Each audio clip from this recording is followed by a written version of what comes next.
Hello friends, welcome back to our channel. ಹೇಗಿದ್ದೀರಾ? ಎಲ್ಲರೂ ಚೆನ್ನಾಗಿದ್ದೀರಾ ಅಂತ ಅಂದ್ಕೊಂಡಿದ್ದೀನಿ ಫ್ರೆಂಡ್ಸ್. ನಾನು ಅಷ್ಟೇ ಚೆನ್ನಾಗಿದ್ದೀನಿ. ನನ್ನ ಚಾನಲ್ಗೆ ಯಾರಾದರೂ ಸಬ್ಸ್ಕ್ರೈಬ್ ಮಾಡ್ತಾ ನೋಡ್ತಾ ಇದ್ದರೆ ದಯವಿಟ್ಟು ಸಬ್ಸ್ಕ್ರೈಬ್ ಮಾಡ್ಕೊಂಡು ನೋಡಿ ಅಂತ ಹೇಳ್ತಾ ಇವತ್ತಿನ ವ್ಲಾಗ್ನ ಶೇರ್ ಮಾಡ್ತಾಯಿದ್ದೀನಿ. ಇಷ್ಟು ದಿನ ಆಲ್ಮೋಸ್ಟ್ ಒಂದು 20-25 ದಿನದಿಂದ ವರಮಹಾಲಕ್ಷ್ಮಿ ಹಬ್ಬದ ವ್ಲಾಗ್ಸೇ ಬರ್ತಾಯಿತ್ತು. ಸೊ ಹೇಗೆಲ್ಲ ಪೂಜೆ ಮಾಡಬೇಕು, ಸಿದ್ಧತೆಗಳು, ಸ್ಯಾರಿ, ಶಾಪಿಂಗು, ಹಬ್ಬ ಹೇಗೆ ಮಾಡೋದು, ಇದೇ ವಿಡಿಯೋಸ್ ಬರ್ತಾಯಿತ್ತು. ಫೈನಲಿ ವರಮಹಾಲಕ್ಷ್ಮಿ ಹಬ್ಬನೂ ಮುಗೀತು. ನಾನು ಹೇಗೆ ಹಬ್ಬ ಮಾಡ್ಬೇಕು ಅಂದ್ಕೊಂಡಿದ್ನೋ ಅದೇ ಥರ ಹಬ್ಬ ಎಲ್ಲನೂ ಮುಗೀತು. ತುಂಬಾ ಖುಷಿಯಾಯಿತು. ಹಬ್ಬ ಎಲ್ಲ ಚೆನ್ನಾಗಾಗಿತ್ತು. ಅಂದರೆ ಆ ಹಬ್ಬ ಎಲ್ಲ ಚೆನ್ನಾಗಾಗಿದ್ದಕ್ಕೆ ಅಂದರೆ ನಾನು ಯಾವ ಥರ ಪೂಜೆ ಮಾಡಬೇಕು ಅಂದ್ಕೊಂಡಿದ್ದೆ ಅದೇ ಥರ ಪೂಜೆ ಮಾಡಿದ್ನಲ್ವ, ಹಾಗಾಗಿ ನನಗೆ ಅದೊಂದು ಸ್ಯಾಟಿಸ್ಫ್ಯಾಕ್ಷನ್ ಇದೆ. ಇಷ್ಟು ಗಂಟೆಗೆ ಬ್ರಾಹ್ಮಿ ಮುಹೂರ್ತದಲ್ಲೇ ಮಾಡಬೇಕು ಅಂತ ಇತ್ತು, ಅದೇ ಟೈಮಲ್ಲಿ ಮಾಡಿದೆ. ಹಾಗೆಯೇ ಪ್ರತಿಯೊಂದನ್ನು ನಾನು ಯಾವ ಥರ ಇರಬೇಕು ಅಂತ ಇತ್ತು ಅದೇ ಥರನೇ ಎಲ್ಲನೂ ಚೆನ್ನಾಗಾಯಿತು ಅಂತಲೇ ಹೇಳ್ಬೋದು. ಹಾಗೆಯೇ ನೀವೆಲ್ಲರೂ ಹೇಗೆ ಮಾಡಿದ್ರಿ? ಇನ್ನೂ ಯಾರ್ಯಾರು ಲಾಸ್ಟ್ ವೀಕ್ ಮಾಡಲಿಲ್ಲ ಅವರೆಲ್ಲರೂ ಈ ವಾರ ಕೂಡ ಮಾಡ್ಬೋದು. 3ನೇ ಶುಕ್ರವಾರ ತುಂಬಾ ಒಳ್ಳೆಯದು, ಆವಾಗ ಕೂಡ ಮಾಡ್ಬೋದು. ಹೋದ ವರ್ಷ ನಾನು ಕೂಡ 3ನೇ ಶುಕ್ರವಾರನೇ ಮಾಡಿದ್ದಿದ್ದು. 3ನೇ ಶುಕ್ರವಾರ ವರಮಹಾಲಕ್ಷ್ಮಿ ಹಬ್ಬ ಹಾಗೆ ಸತ್ಯನಾರಾಯಣ ಸ್ವಾಮಿ ಪೂಜೆ ಎರಡೂ ಒಟ್ಟಿಗೆ ಮಾಡಿದ್ವಲ್ಲ, ಅದು 3ನೇ ಶುಕ್ರವಾರನೇ ಮಾಡಿದ್ದು. ಸೊ ಫ್ರೆಂಡ್ಸ್, ಇವಾಗ ಹಾಗೆ ಹಬ್ಬದ ಕೆಲಸಗಳೆಲ್ಲ ಮುಗೀತು, ಹಬ್ಬ ಎಲ್ಲನೂ ಆಯಿತು. ಅದಾದಮೇಲೆ ಎಲ್ಲನೂ ಒಂದು ಕಡೆಯಿಂದ ಕ್ಲೀನಿಂಗ್ ಕೂಡ ಆಯಿತು. ಎಲ್ಲ ಕ್ಲೀನಿಂಗ್ ಮಾಡಾದಮೇಲೆ ಇವಾಗ ಒಂದು ಸ್ವಲ್ಪ ಮನೆಯಲ್ಲಿ ಮಾಡಿದಂಥ ತಿಂಡಿಗಳು ಎಲ್ಲನೂ ಖಾಲಿ ಆಗಿತ್ತು. ಅಂದರೆ ರವೆ ಉಂಡೆ, ಕರ್ಜಿಕಾಯಿ ಅದೆಲ್ಲ ಮಾಡಿದ್ವಲ್ಲ, ಸೊ ಅದೆಲ್ಲನೂ ಒಂದು ಸ್ವಲ್ಪ ಖಾಲಿ ಆಗಿತ್ತು. ಇನ್ನೊಂದು 4-5 ಇತ್ತು ಅಷ್ಟೇನೆ. ಅಷ್ಟರೊಳಗಡೆ ಮಕ್ಕಳು ಜಾಮೂನ್ ಕೇಳಿದ್ರು, ಹಾಗಾಗಿ ಈಗ ಜಾಮೂನ್ ಕೂಡ ಮಾಡ್ತಾಯಿದ್ದೀನಿ. ಜಾಮೂನ್ ಮಾಡ್ತಾ ಒಂದಷ್ಟು ವಿಷಯಗಳನ್ನ ನಿಮ್ಮ ಜೊತೆ ಶೇರ್ ಮಾಡ್ಕೋಬೇಕು, ಅದನ್ನು ಶೇರ್ ಮಾಡ್ಕೊಳ್ತೀನಿ. ಸೊ ವಿಡಿಯೋನ ಪೂರ್ತಿ ಕಂಪ್ಲೀಟಾಗಿ ವಾಚ್ ಮಾಡಿ. ಸೊ ಜಾಸ್ತಿನೇ ಮಾಡಿದ್ವಿ ನಾವು ಹಬ್ಬಕ್ಕೆ ಮಾಡಬೇಕಾದ್ರೆ. ಆಮೇಲೆ ಎಲ್ಲರಿಗೂ ಈಗ ಎಲ್ಲರೂ ಕೇಳ್ತಾರಲ್ವ, ಹಬ್ಬ ಮಾಡಿದ್ರಿ ಏನು ತಂದಿಲ್ವಾ, ಹಬ್ಬ ಮಾಡಿದ್ರಿ ಏನು ಸ್ಪೆಷಲ್ ತಂದಿಲ್ಲ ಅಂತೆಲ್ಲ ಕೇಳ್ತಿರ್ತಾರಲ್ಲ. ಸೊ ಹಾಗಾಗಿ ನಾನು ಸಾಕಷ್ಟು ಎಲ್ಲರಿಗೂ ಹಂಚಿಬಿಟ್ಟೆ.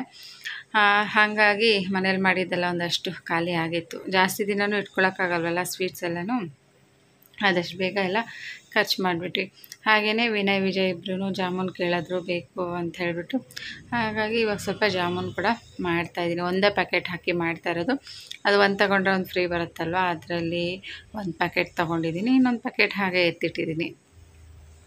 ಹಾಗೆಯೇ ಮತ್ತು ಇನ್ನೊಂದು ವಿಷಯ ಏನು ಹೇಳಬೇಕು ಅಂತಂದರೆ, ತುಂಬ ಜನ ಕೇಳ್ತಿರ್ತಾರೆ ಯಾವ ದಿಕ್ಕಿಗೆ ನಾವು ನಿಂತ್ಕೊಂಡು ಪೂಜೆ ಮಾಡಬೇಕು ಅಥವಾ ಯಾವ ದಿಕ್ಕಿಗೆ ನಾವು ತಿರ್ಕೊಂಡು ಪೂಜೆನ ಮಾಡಬೇಕು ಅಂತ ಕೇಳ್ತಿರ್ತೀರಿ ಅಲ್ವಾ. ಫ್ರೆಂಡ್ಸ್, ನಾವು ಪೂರ್ವ ದಿಕ್ಕು ಅಂದರೆ ಈಸ್ಟ್, ಸೂರ್ಯ ಹುಟ್ಟೋ ದಿಕ್ಕು, ಆ ಕಡೆ ನಾವು ತಿರ್ಕೊಂಡು ನಾವು ಪೂಜೆನ ಮಾಡಿದ್ರೆ ನಮಗೆ ದೀರ್ಘಾಯುಷ್ಯ ಅಂದರೆ ಆಯಸ್ಸು ಜಾಸ್ತಿ ಆಗುತ್ತೆ. ನಾವು ಇನ್ ಕೇಸ್ ನಿಮ್ಮ ಮನೇಲಿ ಇವಾಗ ದೇವ್ರ ಮನೆ ಇತ್ತು, ಸೊ ದೇವ್ರ ಮನೆ ನಿಮಗೆ ಉತ್ತರದ ಕಡೆ ಇತ್ತು ಅಂದಾಗ ನೀವು ಪೂರ್ವದ ಕಡೆ ತಿರ್ಕೊಂಡು ದೇವ್ರಿಗೆ ಪೂಜೆನ ಮಾಡಬೇಕು.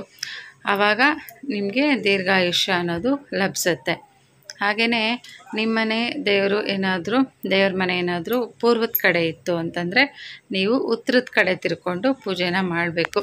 ಅಂದರೆ ಉತ್ತರದ ಕಡೆ ನೀವು ಮುಖ ಮಾಡಿರಬೇಕು. ಪೂಜೆನ ನೀವು ಉತ್ತರ ಕಡೆ ತಿರ್ಕೊಂಡು ಪೂಜೆನ ಮಾಡೋದ್ರಿಂದ ಧನಲಾಭ ಆಗುತ್ತೆ ಅಂತ ಹೇಳ್ತಾರೆ. ಸೊ ಧನಲಾಭ ಆಗುತ್ತೆ, ಅದಕ್ಕೆ ಆದಷ್ಟು ಎಲ್ಲನೂ ನಾವು ಉತ್ತರದ ಕಡೆ ತಿರ್ಕೊಂಡು ಮಾಡ್ತೀವಿ. ಸೊ ನಮ್ಮ ಮನೆಯಲ್ಲೂ ಕೂಡ ಅಷ್ಟೇ, ನಮಗೆ ದೇವ್ರ ಮನೆ ಇರೋದು ಬಂದುಬಿಟ್ಟು ಪೂರ್ವದ ಕಡೆ ಇದೆ. ಹಾಗಾಗಿ ನಾನು ಪೂಜೆ ಮಾಡಬೇಕಾದ್ರೆ ಉತ್ತರಕ್ಕೆ ತಿರ್ಕೊಂಡು ನಾನು ಪೂಜೆನ ಮಾಡ್ತೀನಿ. ಅಂದರೆ ಉತ್ತರಕ್ಕೆ ಮುಖ ಮಾಡಿರ್ತೀನಿ. ಉಪ್ಪು ದೀಪ ಕೂಡ ನಾನು ಉತ್ತರಕ್ಕೇ ಹಚ್ತೀನಿ. ಹೀಗೆ ಸೊ ಈ ರೀತಿ ಮಾಡೋದ್ರಿಂದ ಧನಲಾಭ ಅನ್ನೋದು ಆಗುತ್ತೆ. ಹಾಗೆಯೇ ಪೂರ್ವ ಆಯಿತು, ಈಗ ಉತ್ತರ ಆಯಿತು. ನೆಕ್ಸ್ಟ್ ಬಂದುಬಿಟ್ಟು ಪಶ್ಚಿಮ. ಸೊ ಪಶ್ಚಿಮ ದಿಕ್ಕಿಗೆ ನೀವೇನಾದರೂ ದೇವ್ರ ಮನೆ ಇಟ್ಕೊಂಡು, ಅಂದರೆ ಪಶ್ಚಿಮ ಕಡೆ ನೀವು ನೋಡಿಕೊಂಡು ಏನಾದರೂ ಪೂಜೆ ಮಾಡಿದ್ರೆ ಮನೆಯಲ್ಲಿ ದುಃಖ, ಅಶುಭ ಅಂದರೆ ಏನಾದರೂ ಒಂದು ಆಗ್ತಾನೇ ಇರೋದು ಅಂತ ಹೇಳ್ತಾರಲ್ಲ. ಸೊ ಆ ರೀತಿ ಏನಾದರೂ ಒಂದು ಆಗ್ತಾನೇ ಇರುತ್ತೆ. ಹಾಗಾಗಿ ಯಾವುದೇ ಕಾರಣಕ್ಕೂ ಪೂಜೆ ಮಾಡಬೇಕಾದ್ರೆ ಪಶ್ಚಿಮನ ನೋಡಿಕೊಂಡು ಪೂಜೆ ಮಾಡಬಾರ್ದು. ಇನ್ನು ದಕ್ಷಿಣನೂ ಅಷ್ಟೇ. ಸೊ ದಕ್ಷಿಣದ ಕಡೆ ಮುಖ ಮಾಡಿಕೊಂಡು ನಾವು ಪೂಜೆ ಮಾಡೋದ್ರಿಂದ ಮನೆಯಲ್ಲಿ ಅನಾರೋಗ್ಯ ಹೆಚ್ಚಾಗುತ್ತೆ. ಯಾವಾಗಲೂ ಮೇಲಿನ ಮೇಲೆ ಒಂದು ತಪ್ಪಿದ್ರೆ ಒಂದು ಕಾಯಿಲೆಗಳು ಅನ್ನೋ ಥರ ಅದು ಕೂಡ ಆಗ್ತಾ ಇರುತ್ತೆ. ಹಾಗಾಗಿ ಆದಷ್ಟು ಪಶ್ಚಿಮ ಮತ್ತು ದಕ್ಷಿಣ ಇರೋದನ್ನ ಅವಾಯ್ಡ್ ಮಾಡಿ ಅಂತ ಹೇಳ್ತೀನಿ. ಸೊ ದಕ್ಷಿಣ ಅನ್ನೋದು ದಕ್ಷಿಣದ ಬಾಗಿಲು ಅಷ್ಟೇ, ಪಶ್ಚಿಮದ ಬಾಗಿಲು ಅಷ್ಟೇ ಕೆಲವ್ರಿಗೆ ಆಗಿ ಬರೋದೇ ಇಲ್ಲ, ತುಂಬ ಜನಕ್ಕೆ ಆಗಿ ಬರೋದೇ ಇಲ್ಲ. ಇವನ್ ನಮಗೂ ಅಷ್ಟೇ, ನಾವು ಒಂದು ಸಲ ಇದ್ಬಿಟ್ಟು ದಕ್ಷಿಣದ ಕಡೆ ಬಾಗಿಲು ಇತ್ತು, ಆ ಕಡೆ ನಾವು ಇದ್ವಿ ಮನೆಯಲ್ಲಿ. ಒಂದು ಮನೇಲಿ ಇದ್ದಾಗಂತೂ ಎಷ್ಟು ಕಷ್ಟ ಅನುಭವಿಸಿದ್ದೀವಿ ಅಂದರೆ ಅಷ್ಟಿಷ್ಟು ಅನುಭವಿಸಿಲ್ಲ. ಅದು ಇಮಿಡಿಯೇಟಾಗಿ ನಾವು ಒಂದು 3 ತಿಂಗಳೇನೋ ಇದ್ವಿ ಅಷ್ಟೇ ಆ ಮನೇಲಿ. ಈ 3 ತಿಂಗಳಿಗೆ ಮನೆಯೇ ಖಾಲಿ ಮಾಡಿಬಿಟ್ವಿ. ಒಂದರಿಂದ ಒಂದು ಕಷ್ಟಗಳು ಅನ್ನೋದು ಆ ಥರ ಬರ್ತಿತ್ತು ಅವಾಗ. ಹಾಗಾಗಿ ಆ ಮನೇನ ಅವಾಗ ನಾವು ಖಾಲಿ ಮಾಡಿಬಿಟ್ವಿ.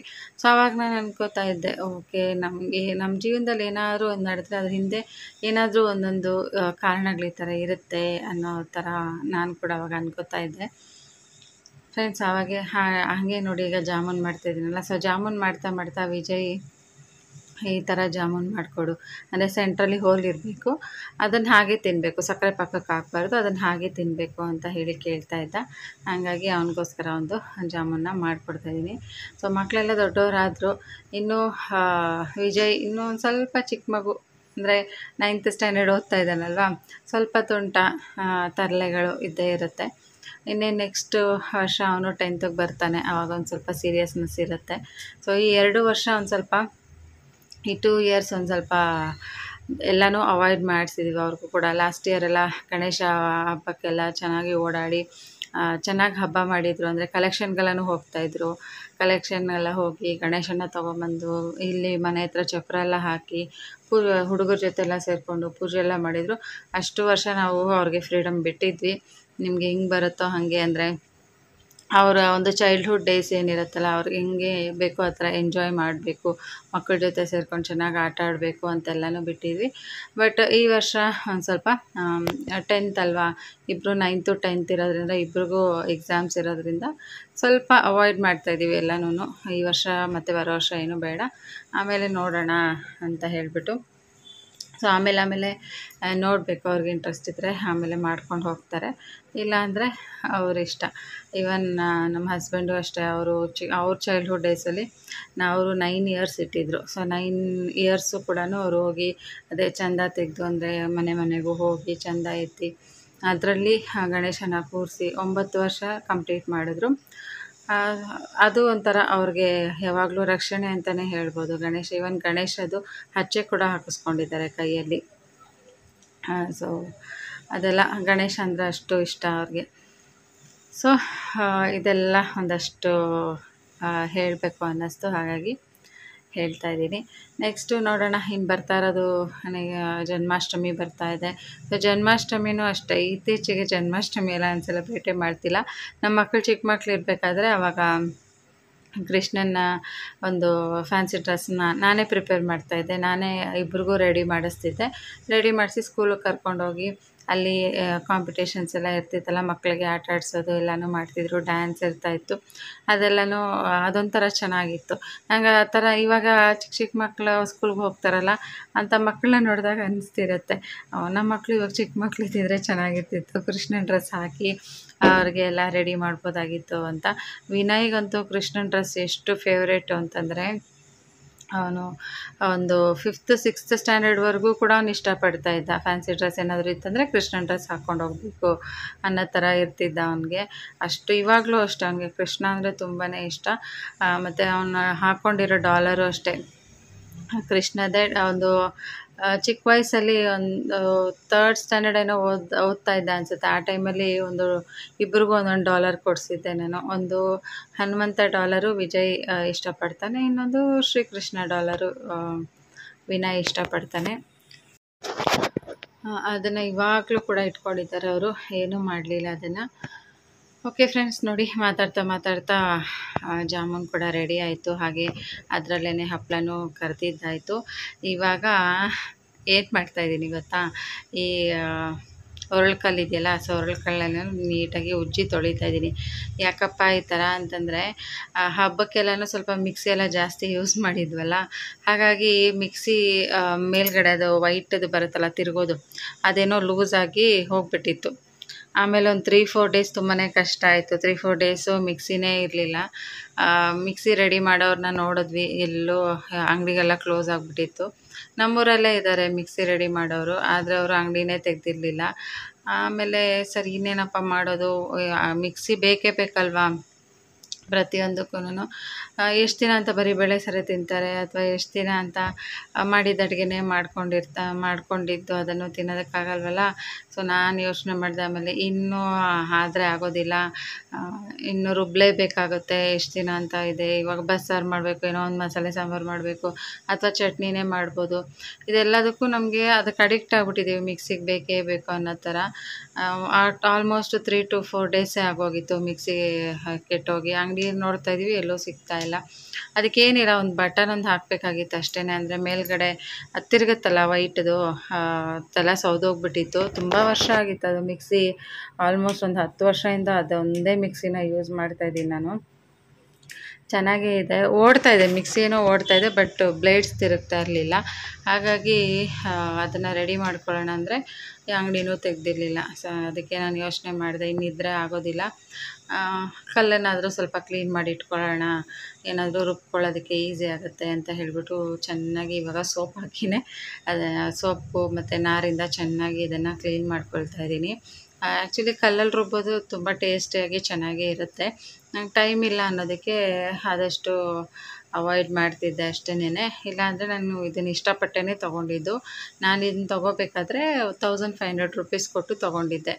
ಆಯಿತು, ಇದನ್ನು ಏನಕ್ಕೆ ತೊಗೊಂಡಿದ್ದು ಅವಾಗ ಅಂತಂದರೆ, ನಾವು ಮಂಡೂರಲ್ಲಿದ್ವಿ ಅವಾಗ, ಬಾಡಿಗೆ ಮನೆಯಲ್ಲಿ ಇದ್ವಿ. ಆ ಟೈಮಲ್ಲಿ ಯಾವಾಗಲೂ ಕರೆಂಟ್ ಪ್ರಾಬ್ಲಮಲ್ಲಿ, ಕರೆಂಟೇ ಇರ್ತಾ ಇರಲಿಲ್ಲ. ಏನಾದರೂ ರುಬ್ಕೋಬೇಕು ಅಂತಂದರೆ ಮಿಕ್ಸಿ ಇರ್ತಾಯಿತ್ತು, ಕರೆಂಟ್ ಇರ್ತಾಯಿರಲಿಲ್ಲ. ಹಿಂಗಾಗೋಗ್ತಾಯಿತ್ತು. ನನಗೆ ನೋಡಿ ನೋಡಿ ಸಾಕಾಗಿತ್ತು. ಆವಾಗ ಅಲ್ಲೇ ಒಂದು ಅಂಗಡಿ ಇತ್ತು, ಅಲ್ಲಿ ಇದನ್ನು ತೊಗೊಂಡು ಬಂದಿದ್ದರು. ಅಂದರೆ ಕಲ್ಲೆಲ್ಲ ಹೊಡಿತಾರಲ್ವ ಅಲ್ಲಿ ಇದನ್ನು ಇಟ್ಟಿದ್ದರು. ಅದಾದಮೇಲೆ ನೋಡಿಬಿಟ್ಟು ಸರಿ ಆಯಿತು ಇದನ್ನು ತೊಗೊಳ್ಳೋಣ ಅಂತ ಹೇಳಿಬಿಟ್ಟು ಆವಾಗ ತೊಗೊಂಡಿದ್ದು ಈ ಒಂದು ರುಬ್ಬೋ ಕಲ್ಲನ್ನ. ಸೊ ಅವಾಗೆಲ್ಲ ಯೂಸ್ ಮಾಡ್ತಾಯಿದ್ದೆ. ಆಲ್ಮೋಸ್ಟ್ ವಾರಕ್ಕೆ 3-4 ಸಲ ಇದೇ ಕಲ್ಲನ್ನೇ ಯೂಸ್ ಮಾಡ್ತಾಯಿದ್ದೆ. ಯಾಕಂದರೆ ಕರೆಂಟ್ ಇರ್ತಾ ಇರಲಿಲ್ಲ. ಇನ್ನು ಮಿಕ್ಸಿಗೆ ರೆಡಿ ಮಾಡ್ಕೊಳ್ಳೋದಕ್ಕೆ ಅಥವಾ ಮಿಕ್ಸಿನೇ ಕಾಯ್ಕೊಂಡು ಇರೋದಕ್ಕಾಗ್ತಾಯಿರಲಿಲ್ಲ. ಯಾವಾಗಂದ್ರೆ ಅವಾಗ ಹೋಗ್ಬಿಡೋದು, ಯಾವಾಗಂದ್ರೆ ಯಾವಾಗ ಬರೋದು. ಹಾಗಾಗಿ ಆವಾಗ ಇಷ್ಟಿಟ್ಕೊಂಡಿದ್ದೆ. ಇದನ್ನು ಏನೂ ಮಾಡಲಿಲ್ಲ, ಇದುವರೆಗೂ ಹಾಗೇ ಇಟ್ಕೊಂಡಿದ್ದೀನಿ. ಇದನ್ನು ತೊಗೊಂಡು ಹತ್ತತ್ರ ಒಂದು 10 ವರ್ಷನೇ ಆಗಿದೆ ಅಂತ ಅಂದ್ಕೊಬೋದು. ಸೊ 10 ಇಯರ್ಸ್ ಬ್ಯಾಕಿಂದನೂ ಇದನ್ನು ಹಾಗೆ 10 ಇಯರ್ಸಿಂದ ಎಷ್ಟು ಮನೆ ಶಿಫ್ಟ್ ಮಾಡಿದ್ದೀವಿ, ಅಷ್ಟು ಮನೆಗೂ ತೊಗೊಂಡು ಹೋಗ್ತಿದ್ದೀನಿ. ಇದನ್ನು ಬಿಡೋಕ್ಕೆ ಮನಸ್ಸಿಲ್ಲ ನನಗೆ. ಯಾಕಂದರೆ ಇವಾಗೂ ಅಷ್ಟೇ ನೋಡಿ, ಅಕಸ್ಮಾತ್ ಏನಾದ್ರು ಮಿಕ್ಸಿ ಇವಾಗ ಕೆಟ್ಟೋಯ್ತು, ಮಿಕ್ಸಿ ಕೆಟ್ಟೋದಾಗ ಏನು ಮಾಡಬೇಕು, ಯಾರ ಮನೆಗೆ ಹೋಗಿ, ಅಕ್ಕಪಕ್ಕದ ಮನೆಯವ್ರ ಹತ್ರ ಹೋಗಿ ಕೇಳೋಕ್ಕಂತೂ ಇವಾಗ ಆಗಿನ ಪರಿಸ್ಥಿತಿ ಅಂದರೆ ಆಗಿನ ಕಾಲದ ಥರ ಎಲ್ಲ ಇಲ್ಲ ಅಲ್ವ. ಈಗ ಎಲ್ಲ ಅವ್ರವ್ರದ್ದೇ ಒಂದು ಪ್ರೈವೇಟ್ ಲೈಫ್ ಇರುತ್ತೆ, ಯಾರು ಯಾರ ಬಗ್ಗೆ ತಲೆ ಕೆಡಿಸ್ಕೊಳ್ಳಲ್ಲ. ನಾವು ಕೂಡ ಹೋಗಿ ಕೇಳೋಕ್ಕೆ ನಮಗೂ ಒಂಥರ ಮುಜುಗರ. ಇಲ್ಲ ಕೇಳಿದ್ರೆ ಒಂದು ಟೈಮು ಮಿಕ್ಸಿಗೆ ಹಾಕ್ಕೊಡಿ ಅಂದರೆ ಹಾಕ್ಕೊಡ್ತಾರೆ, ಅದಕ್ಕೇನಿಲ್ಲ. ಆದರೂ ಕೂಡ ಏನೋ ಒಂಥರ ಮುಜುಗರ ಹೋಗಿ ಕೇಳೋದಕ್ಕೆ. ಅದಕ್ಕೋಸ್ಕರ ಯಾಕೆ ಬೇಕು ಅಂತ ಹೇಳ್ಬಿಟ್ಟು ನಾನೇ ಇದನ್ನೆಲ್ಲ ಕ್ಲೀನ್ ಮಾಡಿ ಎತ್ತಿಟ್ಕೊಂಡು ಬಿಡೋಣ, ಬೇಕಾದಾಗ ಯೂಸ್ ಮಾಡಿಕೊಂಡ್ರೆ ಆಯಿತು ಅನ್ನೋದಕ್ಕೆ ಇದನ್ನೆಲ್ಲ ಕ್ಲೀನ್ ಮಾಡಿ ಇಟ್ಕೋತಾ ಇದ್ದೀನಿ.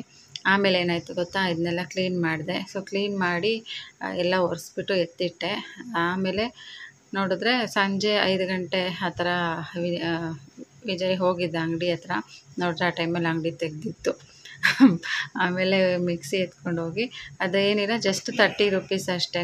ಆ ಒಂದು ಬಟನ್ ಏನಿತ್ತಲ್ಲ ಅದು 30 ರೂಪೀಸ್ ಅಷ್ಟೇ. ಇದನ್ನು ಹೋಗ್ಬಿಟ್ಟು ಮಿಕ್ಸಿ ಹಾಕ್ಕೊಂಡು ರೆಡಿ ಮಾಡ್ಕೊಂಡು ಬಂದ್ವಿ. ಒಟ್ಟಿನಲ್ಲಿ ರುಬ್ಬೋಕಲ್ಲು ಕ್ಲೀನ್ ಆಯಿತು, ಮಿಕ್ಸಿನೂ ರೆಡಿ ಆಯಿತು ಅಂತ ಹೇಳ್ಬೋದು. ಸೊ ಎಲ್ಲೋ ದೇವ್ರಿಗೂ ಕೂಡ ಕಷ್ಟಪಡೋದು ಬೇಡ ಅಂತ ಅನ್ನಿಸ್ತು ಅಂತ ಅನಿಸುತ್ತೆ.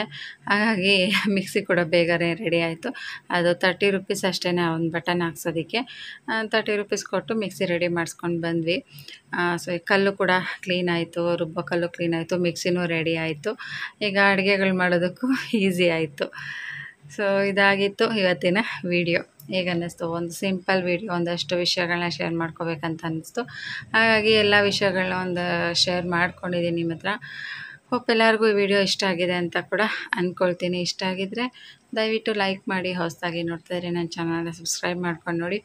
ಇನ್ನಷ್ಟು ಒಳ್ಳೆ ಇನ್ಫಾರ್ಮೇಷನ್ ಇರೋಂಥ ವಿಡಿಯೋನ ಶೇರ್ ಮಾಡ್ತಾ ಇರ್ತೀನಿ. ನನ್ನ ವಿಡಿಯೋನ ಹೀಗೆ ರೆಗ್ಯುಲರಾಗಿ ವಾಚ್ ಮಾಡಿ ಅಂತ ಹೇಳ್ತಾ ಈ ವಿಡಿಯೋ ನಾನು ಇಲ್ಲೇ ಎಂಡ್ ಮಾಡ್ತಾ ಇದ್ದೀನಿ friends. Thank you so much. Take care. Sirsi Shri Marikamba ಜ್ಯೋತಿಷ್ಯ ಕೇಂದ್ರ, ಪಂಡಿತ್ ಮಂಜುನಾಥ್ ಭಟ್. ಮಾರಿಕಾಂಬಾ ದೇವಿಯ ಪೂಜಾ ಶಕ್ತಿಯಿಂದ ನೇರ ಪರಿಹಾರ ಶತಸಿದ್ಧ. ನಿಮ್ಮ ಯಾವುದೇ ಬಗೆಹರಿಯದ ನಿಗೂಢ ಗುಪ್ತ ಸಮಸ್ಯೆಗಳಿಗೆ ಶ್ರೀ ಶಿರಸಿ ಮಾರಿಕಾಂಬಾ ದೇವಿಯಿಂದ ಪರಿಹಾರ ತಿಳಿಸುತ್ತಾರೆ. ಜ್ಯೋತಿಷ್ಯ ಶಾಸ್ತ್ರದ ಧನವಂತರಿ ಮನೆತನದ ಇವರು ಮಾನವನ ಹಿತಕ್ಕಾಗಿ ಜ್ಯೋತಿಷ್ಯ ಶಾಸ್ತ್ರವನ್ನು ಅಧ್ಯಯನ ಮಾಡಿ ಮಾರಿಕಾಂಬಾ ದೇವಿಯ ಪೂಜಾ ಶಕ್ತಿಯಿಂದ ನೇರ ಪರಿಹಾರ ಮಾಡುತ್ತಾರೆ. ಇವರು ಕೇರಳದ ಅಷ್ಟಮಂಗಳ ಪ್ರಶ್ನೆ, ಆರುಡ ಪ್ರಶ್ನೆ, ದೈವ ಪ್ರಶ್ನೆ, ಕವಳೆ ಪ್ರಶ್ನೆ ಹಾಗೂ ಮುಖಲಕ್ಷಣ ಜಾತಕ ನೋಡಿ ನಿಮ್ಮ ಮುಂದಿನ ಭವಿಷ್ಯವನ್ನು ಫೋನಿನ ಮೂಲಕ ತಿಳಿಸುತ್ತಾರೆ. ಹಣಕಾಸು ಸಮಸ್ಯೆ, ಸಾಲಬಾಧೆ, ಶತ್ರುಕಾಟ, ಮದುವೆಯಲ್ಲಿ ವಿಳಂಬ, ಗಂಡ ಹೆಂಡತಿ ಕಲಹ, ಗಂಡನ ಪರಸ್ಪರಿ ಸಹವಾಸ ಬಿಡಿಸಲು, ಸ್ತ್ರೀ ಪುರುಷ ವಶೀಕರಣ, ಧನ ವಶೀಕರಣ, ಜನ ವಶೀಕರಣ, ವ್ಯಾಪಾರ ಹಾಗೂ ಇನ್ನಿತರ ಯಾವುದೇ ಘೋರ ಗುಪ್ತ ನಿಗೂಢ ಸಮಸ್ಯೆಗಳಿಗೆ ಕೇರಳದ ನಾಗಬ್ರಹ್ಮಿಣಿ ವಿದ್ಯೆಯಿಂದ ಕುಟ್ಟಿ ಚಾತನ್ ಸರ್ವಭಿಷ್ಟ ಪೂಜಾ ಶಕ್ತಿಯಿಂದ 3 ದಿನದಲ್ಲಿ ಶಾಶ್ವತ ಪರಿಹಾರ ಶತಸಿದ್ಧ. ಹಿಂದೆ ಕರೆ ಮಾಡಿ. ಪಂಡಿತ್ ಮಂಜುನಾಥ್ ಭಟ್. ಮೊಬೈಲ್ ಸಂಖ್ಯೆ 9611796355.